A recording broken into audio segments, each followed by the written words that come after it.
Aux alentours de 4h, 5h du matin, alors que nous étions, je le rappelle, en alerte orange, il y a une tornade donc très localisée qui est arrivée ici et qui a conduit à la démolition ou à l'endommagement de plusieurs toits, voire de plusieurs maisons.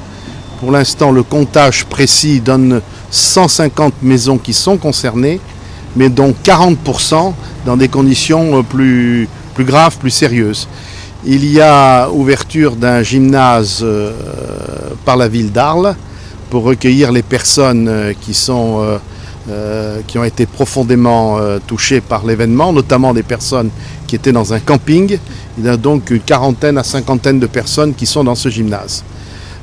Pour le reste, nous déplorons 3 blessés légers, mais les opérations continuent par les sapeurs-pompiers qui ont été immédiatement présents, puisque sur l'ensemble du département, il y avait cette nuit, compte tenu de l'alerte orange, 550 pompiers qui étaient mobilisés. La première chose à faire, c'est de mettre à l'abri les gens, ce qui a été fait dans ce gymnase.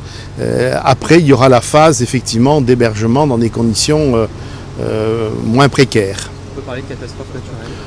Oui, assurément, puisque c'est une tornade dans un contexte météorologique bien précis, puisqu'il y a eu alerte orange pendant la nuit, et c'est pourquoi nous étions d'ailleurs tous mobilisés. Mais il n'y a rien de surprenant. Il y a simplement le fait qu'il y a des phénomènes météorologiques qui ne sont pas prévisibles. Nous étions dans un contexte météorologique, je le rappelle, qui a donné lieu à une alerte orange.